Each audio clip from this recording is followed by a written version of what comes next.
Let me piece yourself back together now. What's your vision?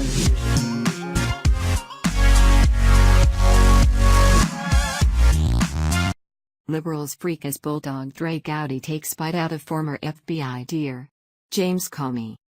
Liberals are freaking out after Congressman Trey Gowdy attacked James Comey. The Bulldog from South Carolina is taking a bite out of the corrupt former FBI director in the deep state with this latest rebuke aimed at Comey. This is why we hate to see Gowdy leave Congress. Trey Gowdy isn't known for beating around the bush or sugarcoating things, and that's why so many people wish he would stay in Congress.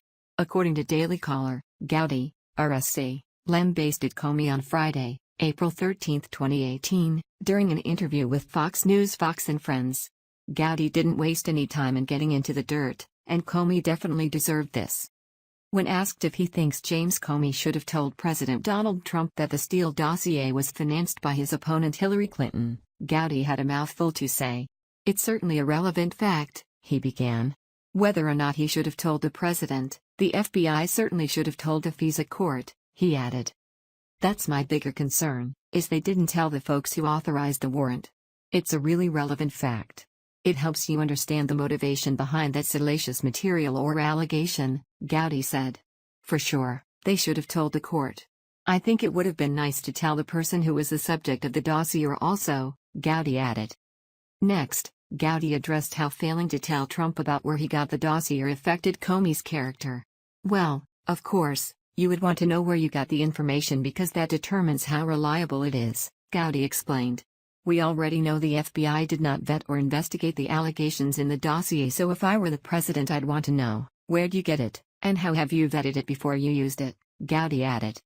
When asked about whether or not private conversations between Comey and Trump, in regard to the dossier, would help to defend the president against any obstruction of justice charges, Gowdy let loose. "These Comey memos are Defense Exhibit A, in an obstruction of justice," he said.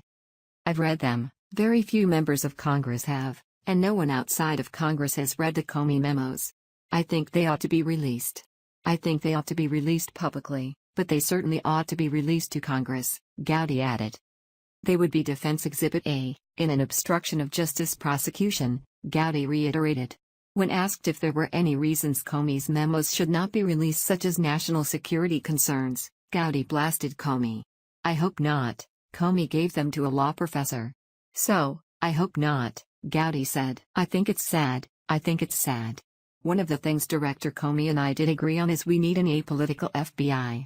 We had some fairly heated exchanges about that. I can't think of anyone who's done a better job of politicizing than he has in the last 36 to 48 hours by talking about tanning bed goggles and the length of a tie. That is beneath the dignity of the offices that he held," Gowdy exclaimed. "So, I'm really disappointed. Whether or not the intelligence community vetted this book, I hope he let them do it so he is not disseminating classified information. My guess is he did. But, the writing of the book in general, and then some of the things that he's talking about are just frankly beneath the dignity of some really important offices he once held," Gowdy added. Once again, Congressman Trey Gowdy comes through with the ugly truth, no matter who he might piss off. The harsh words Gowdy had for Comey could not have been easy for the congressman to want to say. His background as a federal prosecutor has given him extensive experience working closely with the law enforcement community he respects so much. It's truly unfortunate that he's leaving Congress at the end of his term. Many American patriots were hoping to see him become Speaker of the House or even replace Jeff Sessions as Attorney General. There just aren't enough good people in Congress like Trey Gowdy who will call out scum like James Comey when it needs to be done.